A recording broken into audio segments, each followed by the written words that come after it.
Psalm 98 is so resonant. It's so alive.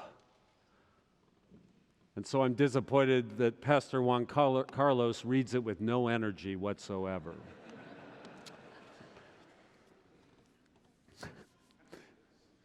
Sing a new song. Sing a new song.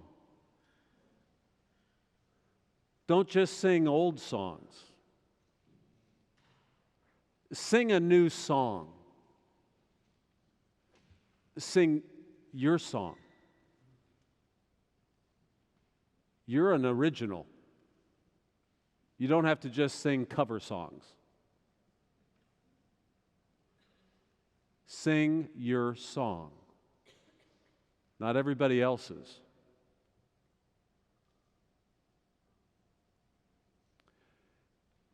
You are a completely unique creation of God. You are, by definition, idiosyncratic. You're not part of a mean, median, and mode. You are completely unique. Sing your own song.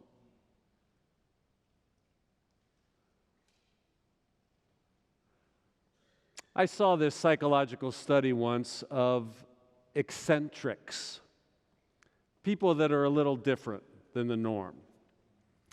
And I love what they did. They put up flyers all around this big city just asking, are you eccentric? Do people find you a little odd? If so, call, and they gave a number. Thousands upon thousands of people called feeling that they were a little kooky. And they made sure in this study that they weeded out folks that were suffering from serious psychopathologies. They gathered together this mass amount of well-adjusted kooks. And then they put them under a battery of personality tests, inventories, IQ tests. And you know what they found? They found that oddballs, compared to the general population, are smarter, kinder, and happier. Smart, kind, and happy.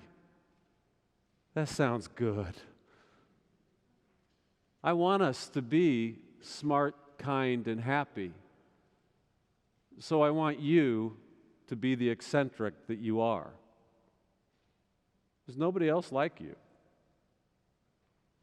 Oh, I want us all to be smart, kind, and happy. If you're just conforming, if you're just a go-along, and you are so worried about being normal, instead of being smart, kind, and happy, you might end up being insipid, mean, and depressed. Be smart, kind, and happy. Be weird. Oh, because remember, we follow a weirdo. We follow an eccentric. Do you realize how eccentric our Lord Jesus Christ is? He doesn't fit any mean, median, or mode. He's idiosyncratic in almost every way. Remember with me. So somewhere around the age of 29, he decides to just head off and become a wandering sage. Remember that he was a carpenter. But in the gospel, a carpenter is tectone in the Greek. That's not fine carpentry of like delicate furniture. A tectone like frames out a door or does roofing. A tectone, well, Jesus was more rough-hewn than you might imagine. But he had a job. But all of a sudden he drops everything and heads off and becomes this wandering teacher. That's weird.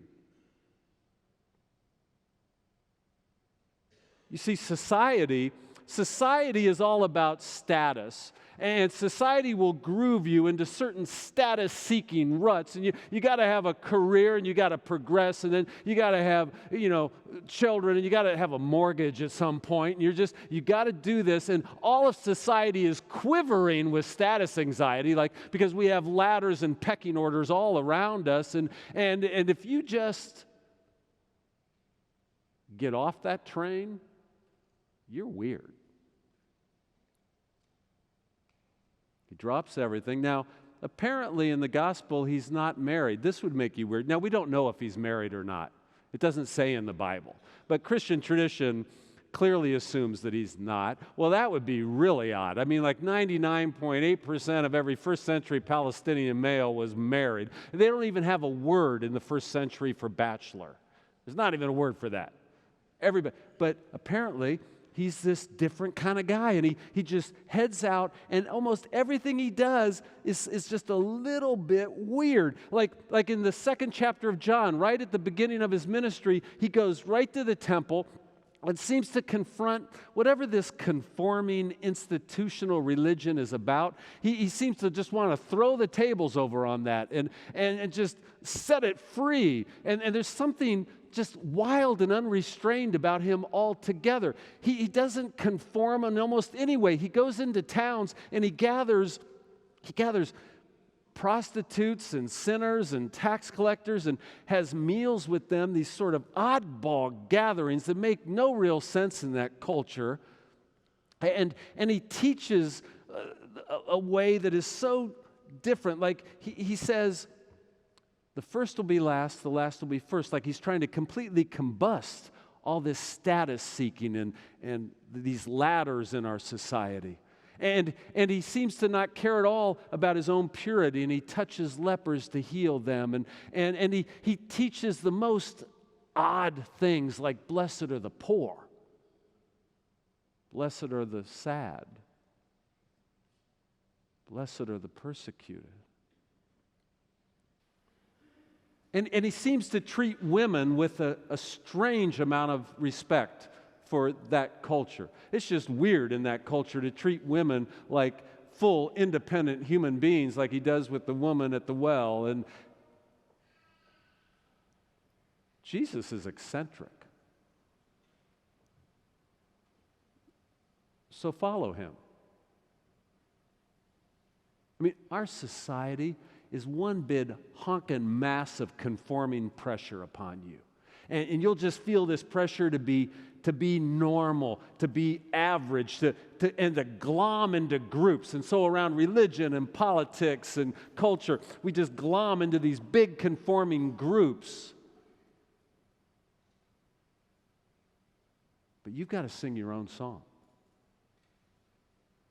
A soul half expressed is no soul at all. You've got to be who you are.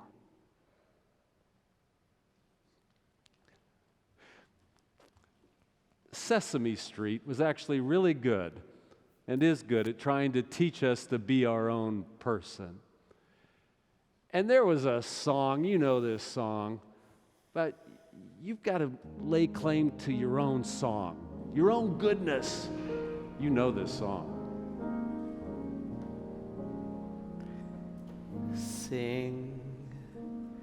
Sing a song. Sing out loud, sing out strong. Sing of good things, not bad. Sing of happy, not sad. Sing a song. Make it simple to last your whole life long. Don't worry that it's not good enough for anyone else to hear. Just sing a song. Sing a song. Sing out loud. Sing out strong. Sing of good things, not bad. Happy. Sing of happy, not sad. Sing a song. Make it simple. Make it simple to last your whole life long. Don't worry that it's not good enough for anyone else to hear. Just sing, sing a song.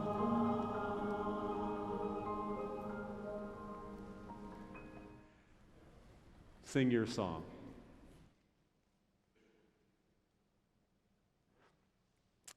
There was a man in our country's history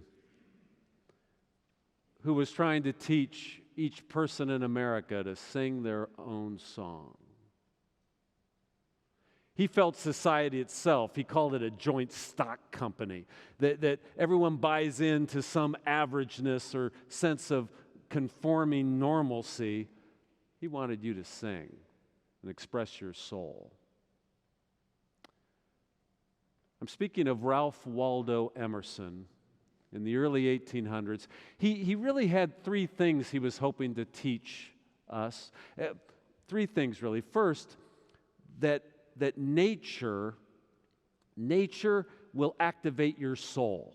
That if you can get out walking by a stream or in the mountains, it will activate your soul, and that nature will shimmer with the transcendent, that nature will be your greatest access to an active soul and to the divine.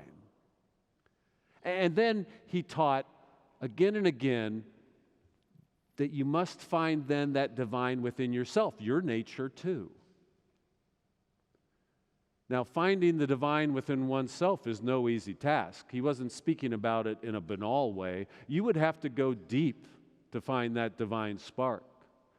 You would have to journey to the very center of your conscience, the sense of what is right and true. You'd have to journey deep into that center of the conscience, but the conscience is at the center of the soul. You'd have to keep going deeper, but if you find a way in life to really know thyself, you will encounter a divine spark. And then thirdly, he taught us that you are under a type of pressure to conform you might not even be aware of. And that if you have conformed to something that you are truly not, you will not ever know yourself and will never even know you. You've become some template, some formula, some idea of the mean, median, and mode. It's not you. Let me bring Ralph Waldo's voice into our midst. Listen and feel rallied to be who you are. I hope in these days we have heard the last of conformity and consistency. Let those words be gazetted and ridiculous henceforward. Instead of the gong for dinner, let us hear a whistle from the Spartan fife. I will stand here for humanity, and though I would make it kind, I will make it true. Let us affront and reprimand the smooth mediocrity and squalid contentment of our times. Let's hurl in the face of custom and trade and office. The fact which is the upshot of all history is this, that there is a great responsible thinker, creator, actor, working wherever a person works. That a true person belongs to no other time or place, but is the center of all things. Where that person is, there is nature. Society everywhere is a conspiracy against the personhood of each of its members. The virtue in most request in society is conformity. Society loves not realities and creators, but names and customs. Whosoever would be a person must be a nonconformist. Nothing is at last sacred but the integrity of your own mind. Absolve you to yourself, and you shall have the suffrage of the world. Insist on yourself. Never imitate. Your own gift you can present every moment with the cumulative force of a whole life's cultivation.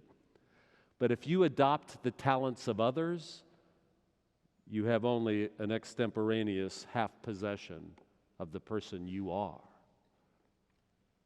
Oh, hear Ralph Waldo's voice, because right now in our time, there is this conforming pressure placed squarely upon you. Look at our times, the way that we conform in religion and politics and in our social media. We thought the computer would be the release of individuality, that each person would get to fully express who they are, but instead, social media has become a way we turn into mobs and gangs of groupthink.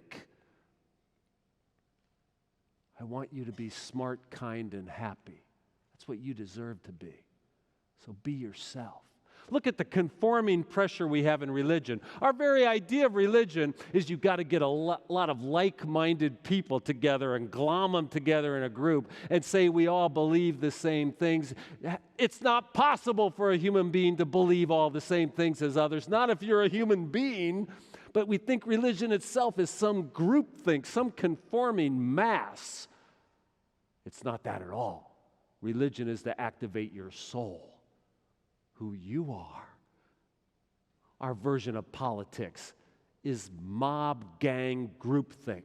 Now, I get that maybe we have to have two parties in America because that's the mechanics of how votes work. But how is it possible that there can only be two options in the wide range of how we're trying to shape our society and make laws and policies? How could it ever be possible, if you're a real human being, that somehow you agree with a whole group about what is best way to shape society? I want you to be smart, kind, and happy, not glomming together in these surly groups.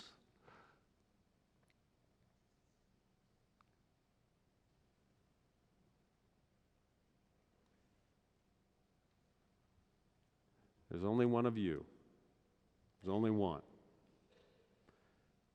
And yet somehow we have this desire to march together like lemmings, and it feels like a rush of adrenaline to be in a group of lemmings marching along until they hit the edge of the cliff. Sing your song. Sing it out loud. Amen.